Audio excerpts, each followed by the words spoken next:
Kalau satu isu penting dilempar dua kali dalam momen yang berbeda, itu isu yang serius. Yang ngelempar isu itu kan Mahfud MD, ya, profesor, doktor, hukum, menteri koordinator politik, hukum dan keamanan. Dia juga menjabat sebagai ketua pemberantasan TPPU lah, begitu namanya. Ada yang bicara seperti itu, ini bukan informasi kaleng-kaleng. Ini dahsyat sekali, karena dilemparkan di tengah suasana tsunami sedang menerjang Kementerian Keuangan yang dipimpin oleh Sri Mulyani. Kemudian bergulir, dan ternyata terjadi anti klimaks. Yang saat itu Mahfud sedang bicara di Melbourne. Sampai dia bilang kalau itu bukan TPPU, bukan korupsi, lalu apa? Nanti saya jelaskan waktu saya pulang dari Australia. Kan ada apa kok tiba-tiba pada balik kanan, ya kan? Apakah ada tekanan yang begitu dahsyat dari kekuatan-kekuatan tertentu?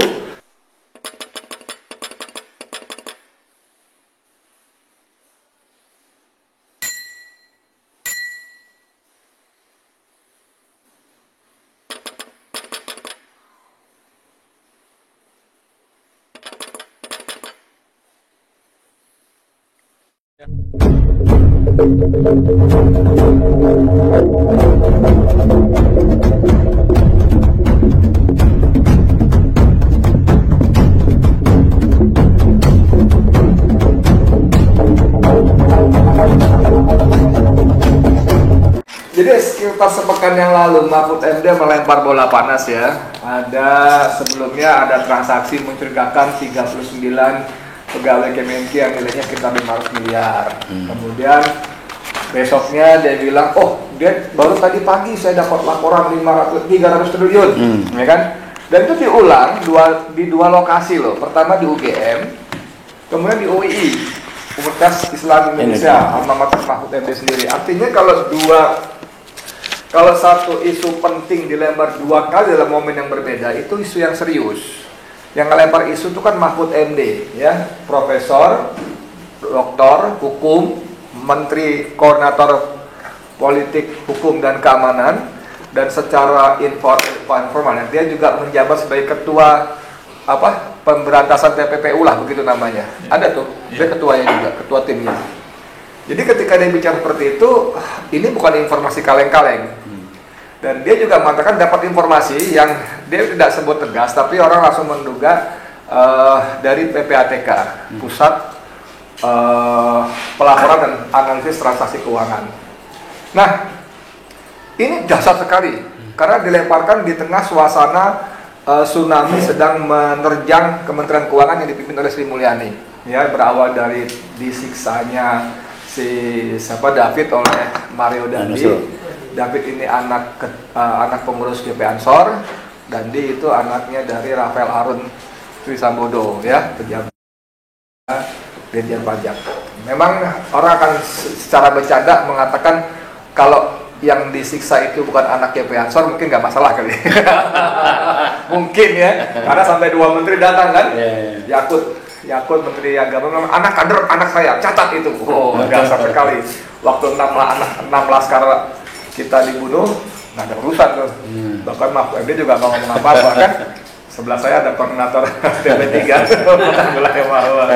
Ya karena Mahfud secara sangat dramatis dia mengatakan di video itu, lihat videonya kejam sekali gitu ya. Bahkan ketika seorang polisi Brigadir Jo dibunuh oleh atasan dan anak buah yang lainnya, itu dia bilang ini sadis sekali. Satu orang loh. Tapi 6 orang anak muda dibantai sebelum dibunuh, ya cuek bebek aja, malah nantangin Bang Dullah, jangan pakai keyakinan dong, sampaikan buktinya, faktanya. Ingat nggak habis ketemu di istana yang alhamdulillah beneran saya nggak ikut hadir. Oke, balik ke soal tadi. Jadi ini Mahfud melempar bola panas di tengah suasana tsunami menerpa Kemenq, ya kan? Berawal dari situ, kemudian ada uang 35 miliar di deposit box dan sebagainya. Nah, kemudian bergulir, dan ternyata terjadi anti klimaks. Ketika kepala PPATK si Ivan itu dan Irjen Keuangan membuat press conference bahwa 300 triliun itu bukan korupsi, bahkan bukan tindak pidana keuangan, tindak pidana pencucian uang. yang saat itu Mahfud sedang bicara di Melbourne. Sampai dia bilang kalau itu bukan TPPU, bukan korupsi, lalu apa? Nanti saya jelaskan waktu saya pulang dari Australia. Cari inspirasi. Cari inspirasi. Dia mau ketemu dulu gitu. Tadi Bang Dula secara bagus sekali mengatakan ada apa kok tiba-tiba pada balik kanan, ya kan? Apakah ada tekanan yang begitu dahsyat dari kekuatan-kekuatan tertentu? Karena seperti disebut oleh Om Lim tadi, Haji Mursalin tadi, bahwa kembalinya Sri Mulyani dari Amerika dan duduk dalam kabinet itu, kita dengar gosip, bisik-bisik bahwa ketika Jokowi minta dia duduk dengan kawan, oke, saya mau, tapi satu syaratnya, jangan sentuh-sentuh Bang Senturi. Ya, kita ingat saya sudah wawancara dengan anggota Pansus DPR Bang Senturi, yaitu Ahmad Yani. Waktu itu masih di P3, dia hafal betul karena di Pansus. Itu bukan diduga. DPR sudah menyebut beberapa nama dan antara lain 2 nama yang terlibat dalam skandal Senturi itu, namanya Budiono, Gubernur BI, dan Sri Mulyani, Menteri Keuangan. Karena saya ikut membaca laporan dari Pansus itu, Robert Tantular ya, pemiliknya ya. Robert Tantular pun terkejut mendapat kucuran dana sampai 6,7 triliun. Karena menurut dia kerugian yang harus ditanggung oleh Bang Senturi maksimal 600 sampai 800 miliar. Jadi itu sebabnya kenapa Rizal Ramli waktu itu mengatakan ini ember bocor. Ember bocor, jadi ember diisi terus, bocor terus, memang sengaja gitu loh. Karena apa, uangnya kan kemudian kuat dugaan itu kan untuk membiayai pencapresan. Waktu itu dia ada pencapresan itu. Dan Sri Mulyani sempat diperiksa KPK 2 kali, kemudian diselamatkan oleh Bank Dunia. Dan SBY dengan gagah perkasa merasa sangat terhormat Menteri Keuangan kami dipakai oleh Bank Dunia, padahal menyelamatkan itu sebetulnya. Kenapa? Karena dia banyak kasih keuntungan buat Bank Dunia dan IMF dengan memberikan bunga utang yang sangat tinggi di atas bunga utang Kamboja, Filipina, Vietnam, dan Thailand. Yang keempat negara itu rating surat utangnya lebih rendah daripada Indonesia. Berapa selisihnya? 2-3%. Jadi 2-3% aja lo ributin. Iya, tapi itu dari ribuan triliun. Jadi nilainya dasar sekali.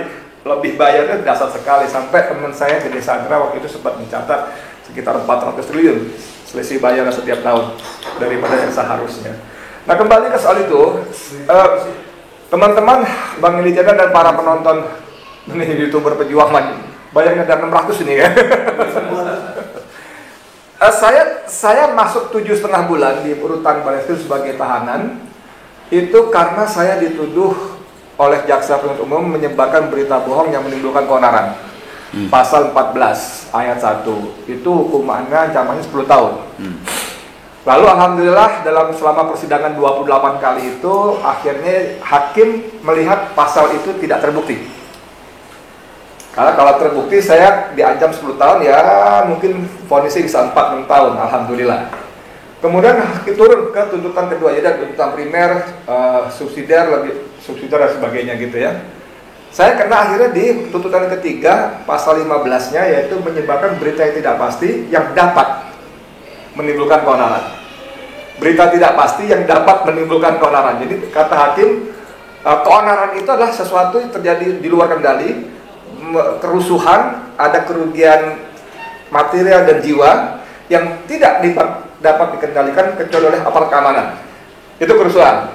Sementara jaksa mengatakan kerusuhan itu di media sosial itu kerusuhan.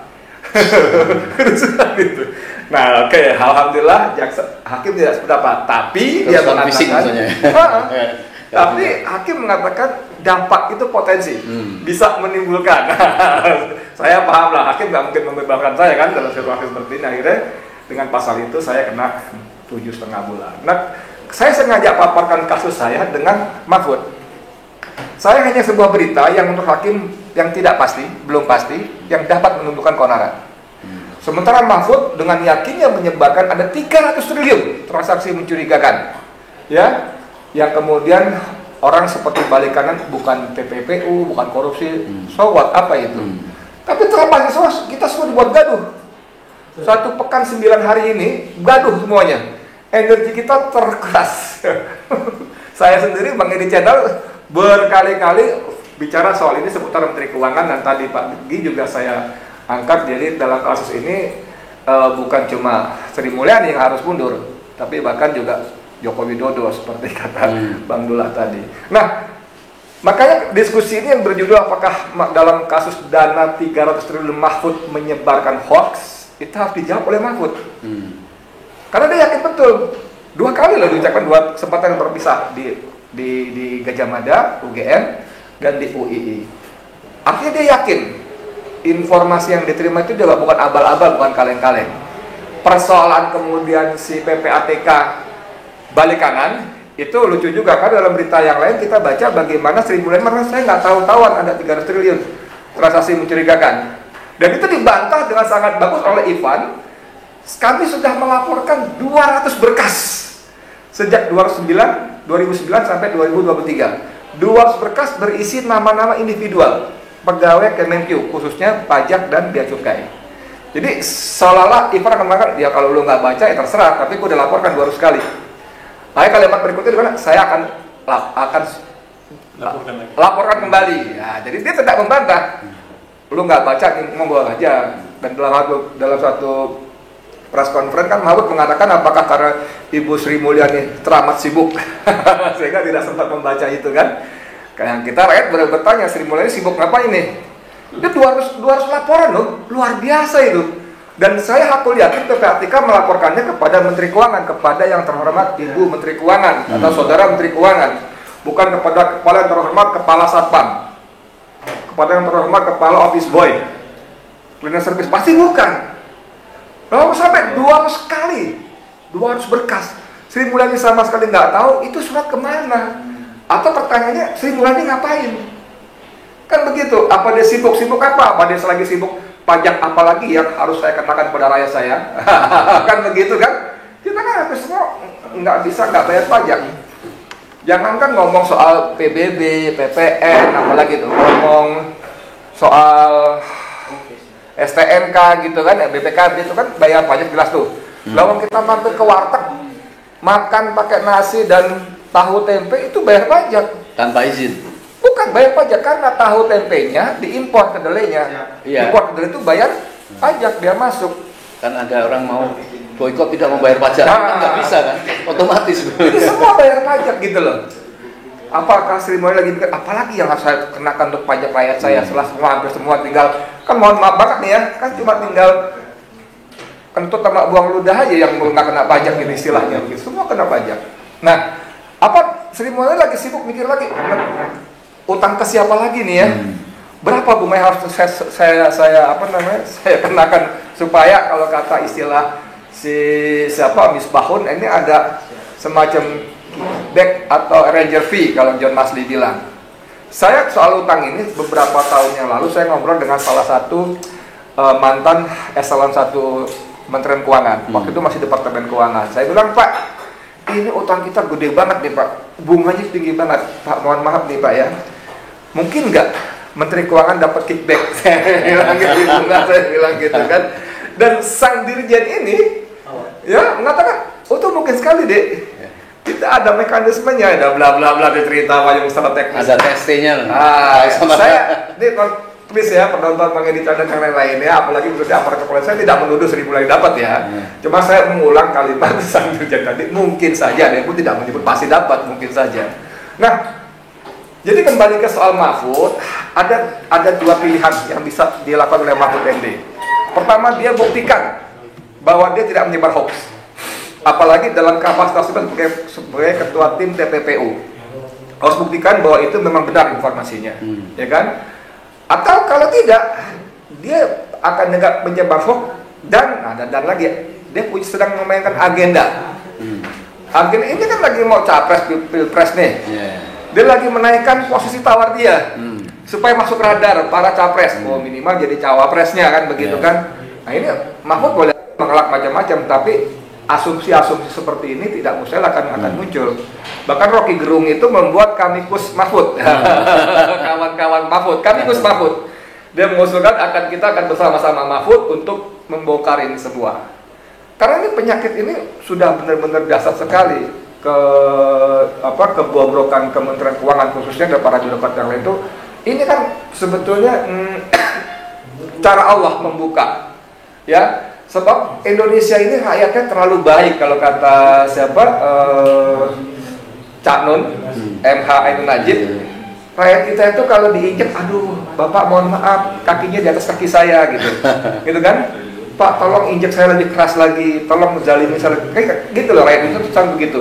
Jadi begitu banyak peristiwa yang sebetulnya di negara lain bisa menumbangkan rezim. Kasus bunuh diri dengan membakar diri di depan kantor gubernur telah membuat Suriah terbakar dan Arab Spring. Arab Spring, bukan cuma Suriah doang. Arab Spring. Ini orang dibunuh apa segala macam, di Indonesia tetap adem ayem. Nah, kalau kasus ini membuat terbuka bagaimana rakyat miskin kita membiayai kemewahan para pejabat pajak bea cukai, membiayai kemewahannya loh, hedonismenya dari rakyat yang kita semua nggak bisa lepas bayar pajak. Seolah Allah ingat nih, gue kasih kasus, lu marah apa enggak? Seolah-olah ya, sorry banget ya kalau saya ngomong gitu ya. Kalau enggak juga ya sudahlah, terjawab sudah kenapa Indonesia dijajah perusahaan asing 350 tahun. Yang menjajah kita 350 tahun itu bukan Belanda loh, bukan Belanda, jangan salah. Ya Bang VOC. ya? VOC itu perusahaan, perusahaan dagang. Mereka bangkrut karena banyak korupsinya. Tapi itu perusahaan dagang. Jadi bayangkan waktu itu kita berapa? 60 juta ya Bang ya? Penduduk kita Bang ya? Atau 80 juta saat itu? 80 juta, katakan 80 juta bisa dijajah oleh perusahaan dagang 350 tahun. Itu luar biasa sekali. Nah kalau ini tidak mampu menggerakkan semangat perubahan dan perlawanan rakyat, saya nggak habis pikir mesti bagaimana lagi Allah membangkitkan jiwa rakyat Indonesia ini. Saya kira itu bagaimana. Terima kasih banyak ya. Assalamualaikum warahmatullahi wabarakatuh.